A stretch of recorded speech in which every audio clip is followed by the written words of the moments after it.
I do feel that for a lot of you, you have basically, we have the Nine of Cups, which is basically the realization of your wishes, your dreams, and your aspirations in the past position. So moving forward, a lot of you have cemented ties, have approached a situation where you have a greater sense of direction, clarity as to the direction that you want to move forward with people and projects, okay? People, projects, and things in general. So there is that sense of communion, coming together, having common goals, common aspirations. And because of it, I do feel that everyone is basically headed in the same direction. So there is definitely a convergence in life paths. Possibly crossing paths with somebody, and then you realize that you have the same aspirations, the same goals. Therefore, you can continue to be in each other's lives, and you can continue to work together in order to achieve a common goal. What I'm getting here is also the whole concept of strength in numbers, because I know that with a lot of Libras in general, it's a fine line between that balancing act, where the self ends and where others begin. So I do feel at this point you have somebody in your life, a very significant person, whose ideas, expertise you really value, and who is actually whose goals are in alignment with yours. So they not only act as like a partner, but also in work or relationships, they can be somebody that is on the same life path, in the same growth direction as you. So this is a very, very good card here. In terms of what's crowning you here, we have the Eight of Cups. And the Eight of Cups is something that you've been emotionally invested in, or you've invested a lot of feelings, a lot of love in, and you're not able to let go, okay? So this can be good or bad.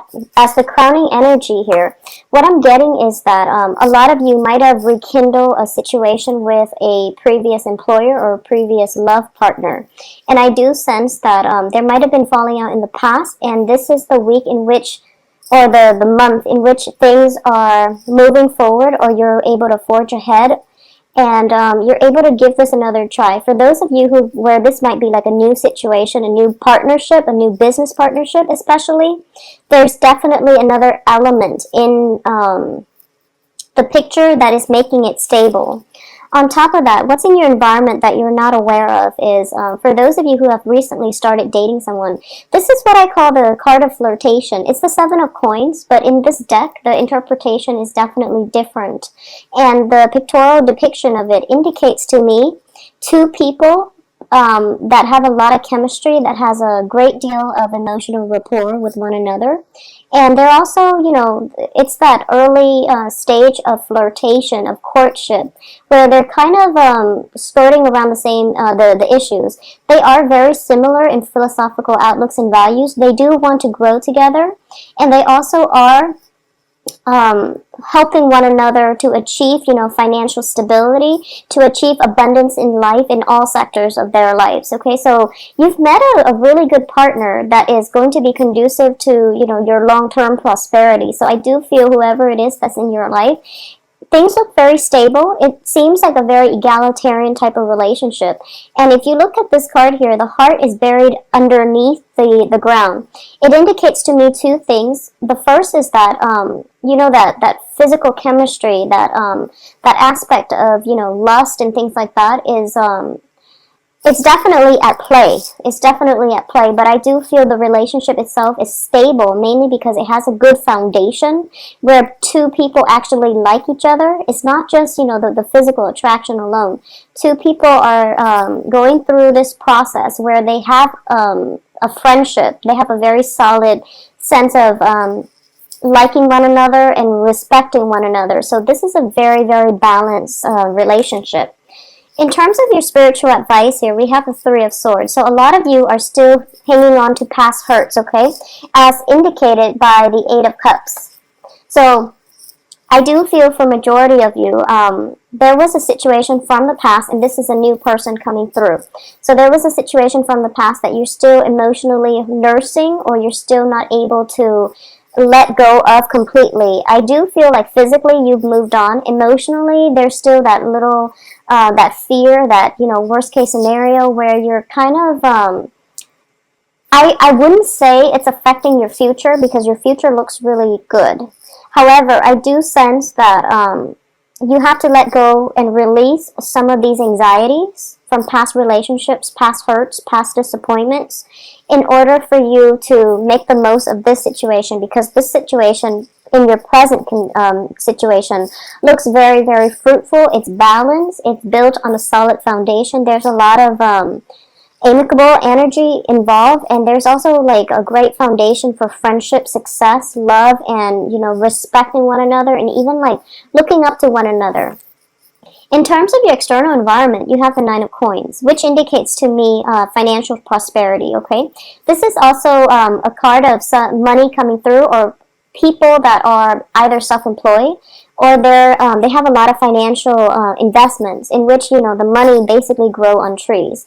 You're off doing your own thing, and the money grows itself. Basically, it takes care of itself. So whoever it is that you are financially or even romantically linked with, I do feel a sense of great financial prosperity, either that person individually or as a couple, as a unit. You can work together to achieve a lot of financial prosperity, because I do feel the sun.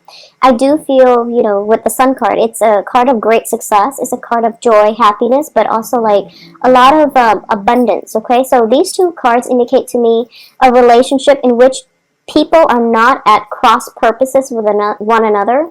They both have mutually agreed upon goals and aspirations, and they're not trying to undermine one another, or one person's rise to power and greatness doesn't make the other person feel insecure. So it's a very, very good card. It also, because they're both showing up like this, I do feel that finances in general are very good for you guys for this month, but it's because you're also coming into the relationship or the partnership with your own financial assets. The other person is coming in with theirs as well. So it might be a situation where both parties are whole and complete individually. Therefore, this relationship is able to work. Okay, so even if you were to combine your assets, if you were to join up your finances, I do feel that it can work, because both sides have been very responsible about taking care of things on their own respective ends.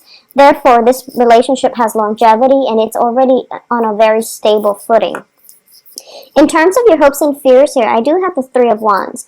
And the Three of Wands is basically embarking on a new path, and especially plans that you have that have been, in the works are now being implemented in the real world. Okay, so this is a very favorable card. It indicates to me definitely partnerships, definitely plans forging ahead, and just the power of execution. So you are looking for a lot of greatness in this. And I also feel as if, we have Three of Wands, Three of Coins. And in general, I do feel there might be, you might be in a partnership, and there might be like, as a result of it, it's such a good union that you're both attracting a lot of luck to you from an external source. It can be from like a financier, it can be from family, it can just be, in a universal way, a lot of good things are in the picture for you. As the outcome here, we have the Wheel of Fortune in the reverse, the Magician in the reverse, and also Knight of Wands in the reverse. So let's look at these. All the cards are very, very positive. However, the outcome here, I do feel that, once again, plans are in the manifestation stages, okay? We do have Mercury retrograde for this on the 17th of this month. So I do feel that this is something that it's really nice and blissful and just, very positive, which is a good thing. But I do feel that in general, you are still nursing this broken heart. You are still going back to a situation from the past, okay? And you are still trying to make things work. So when it comes to situations from the past, especially like lovers and things like that, going back in for round two, where it's kind of like one of those codependent, addictive type of relationships where you break up and you make up. The first month or so that you get back together, it could seem like very blissful. And then after that, things start to descend into chaos, because that's the nature of a codependent relationship. It becomes like an addiction, and you can't really clearly extract yourself from it. So a lot of you, possibly half of you, would be dealing with this energy. So I want you to be careful, because I do sense that the relationship has the potential to burn out. If this is like one of those old codependent relationship, okay, I feel that you were very, very happy in the past. So this is something that you're jumping back into without a game plan as to, how are we going to do things differently this time around. And on top of that, if this is a work situation, don't start anything during the Mercury retrograde period, okay? It'll be out of its shadow period completely by the end of October. So that's the time for you to start projects, okay? So that's the time for you to move forward and push ahead. And for those of you who are going through this situation where you've left a lover behind and you're starting something new, and especially if you're starting something new with a fire sign, fire signs are Aries, Sagittarius, Leo. I do feel that take it for what it is. If you're having fun, just enjoy the process of having fun, okay? Because it is still a little bit problematic dating during the Mercury in retrograde period. People might renege on their promises, for example, or things are really, really good during, the first few months of meeting one another, dating one another, courting one another. But then the reality of it is you might not... The energy itself, once Mercury is direct and stationed, and once we're out of that Mercury shadow period, I do feel that a lot of things will come up that will make you reassess the situation. So this is something to think about, and also, be very, very slow and be very deliberate as to the direction of this relationship, because it seems to me like this is still the honeymoon stages, so it seems like it's still very new, so you want to take it slow. Additionally, I do sense that with the Magician in the reverse position, I do feel as if, the power of manifestation and in general, in the reverse, I do see this as the power of manipulation too, okay? That can come into the picture. This situation that you're in looks very, very favorable, looks very idyllic. And you might just want to keep it in suspension just like this, okay? But it's not allowing the relationship to progress. So you want it to progress in a natural way rather than controlling all the factors that are coming into play. Allow it to play out naturally, okay? Don't rush things. Don't push too fast, because I do feel there is potential for burning out and possibly jumping the gun and ruining a very, very positive experience, okay? So be very careful about that, Libras. I do sense that when it comes to new financial situation, a lot of you have the 9 of coins here, 7 of coins, so it indicates to me that, hard work is definitely going to be achieved, or money is going to be achieved through hard work, okay? Because external to you is the 9 of coins. However, internal to you is still the 7 of coins, which is waiting for that harvest, waiting for that huge payout, okay? Waiting for your work to pay out. So it's still, some work still needs to be revisited, still needs to be redone in order for you to change the situation 180, basically. So overall, a very, very positive second half of the month in September. Just don't push things too fast. Allow the right time. Allow, look out for signs, and be open to things not going or progressing in the time frame that you'd hope. And, be patient about financial payouts, be patient with partners, be patient with new love interests. Allow situations to organically, naturally unfold rather than pushing full speed ahead, because I do feel like, possibly jumping the gun, possibly burning out, okay? So those are the only things. I do feel it is a positive relationship, and if there are investment opportunities that you're hoping for, it looks favorable. If there's a new job that you're hoping to land, accept the job. I would say that don't start the job or don't accept it after like the 17th, because it is Mercury in retrograde. So what happens is you might start this job, and then you might realize that the job description itself is not clearly defined. So what you're doing is very, very different from the job description that was advertised, okay? So it's very problematic. So what also ends up happening is that you will go through, for the next 3 months, you would work at this job. And then when the next Mercury retrograde period comes around, you will realize that it's not really serving your greater needs. It's not using your skills adequately. So you might leave.